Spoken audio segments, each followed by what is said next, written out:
Assalamualaikum warahmatullahi wabarakatuh. Alhamdulillahirabbil alamin. Wassalatu wassalamu ala asyrafil anbiya'i wal mursalin wa ala alihi wa sahbihi ajma'in. Amma ba'du. Yang kami hormati para dewan juri yang wajahnya selalu berseri, para dewan juri yang wajahnya tampan seperti Afgan, para dewan juri yang wajahnya cantik seperti Ummi Pipik, para panitia yang selalu setia dalam melayani para peserta, dan juga seluruh peserta yang selalu semangat dalam menggapai cita-cita. Pertama-tama, marilah kita panjatkan puji dan syukur kita kehadirat Allah Subhanahu wa Ta'ala. Karena berkat rahmat dan hidayahnya lah kita semua masih dalam keadaan sehat walafiat hingga saat ini.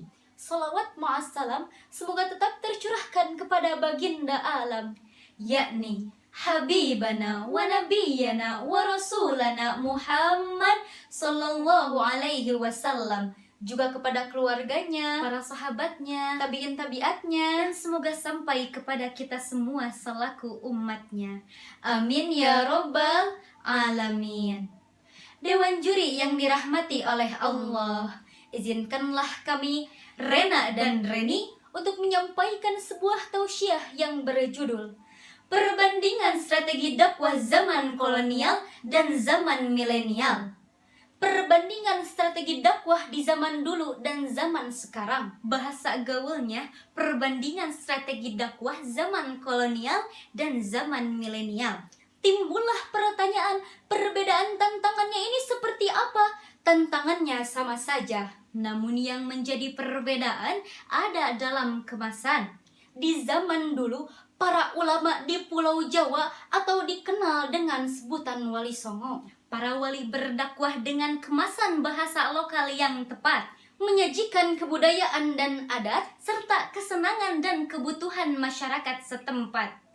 Rasulullah Shallallahu Alaihi Wasallam bersabda, "Balighu anni walau ayah." Sampaikanlah dariku walau hanya satu ayat. Ada yang menyajikan strategi dakwah dalam bentuk kesenian wayang, ada yang menggunakan strategi dakwah dengan perdagangan, ada juga yang menyampaikan dakwah dalam bentuk perkawinan. Lalu metode dakwah apa yang cocok di zaman milenial?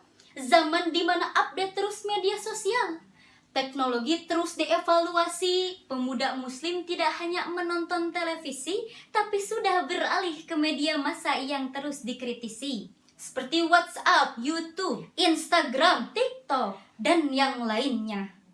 Media massa ini ibaratkan seperti pisau. Jika pisau ini kita gunakan untuk memotong-motong sayuran, memotong-motong buah-buahan, maka akan terasa kebermanfaatannya dalam memudahkan pekerjaan. Tetapi jika kita gunakan pisau ini untuk kejahatan, contohnya seperti menusuk orang lain, maka itu akan berbahaya bagi diri kita dan juga orang lain. Maka dengan itu, gunakanlah media massa untuk kebaikan. Salah satunya media dakwah. Dakwah boleh di media massa, tapi ingat, harus bisa mempersatukan antar bangsa. Senantiasa memilih dan memilah berbahasa. Janganlah tergesa-gesa dan janganlah memaksa. Apalagi sampai ada unjuk rasa, palu diketuk oleh jaksa. Sebagaimana firman Allah dalam Quran Surah Ali Imran ayat 104. A'udzu billahi minasyaitonir rajim. Bismillahirrahmanirrahim. Wal takum minkum ummatun yad'una ilal khairi wa ya'muruna bil ma'rufi wa yanhauna 'anil munkar. Wa ulaika humul muflihun.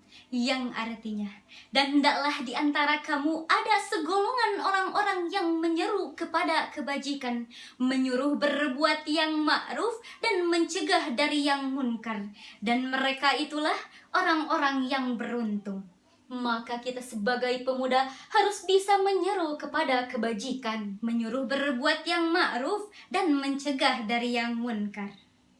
Dewan juri yang dirahmati oleh Allah, Di zaman sekarang berubah metode belajar. Yang asalnya tatap muka jadi tatap layar. Yang asalnya offline menjadi online. Tapi ingat, jangan jadi penghalang untuk mencari ilmu dan harus jelas siapa gurumu. Syekh Ahmad Al-Bustami mengatakan, siapa yang mencari ilmu tapi tidak disertai oleh guru, maka gurunya adalah syaitan.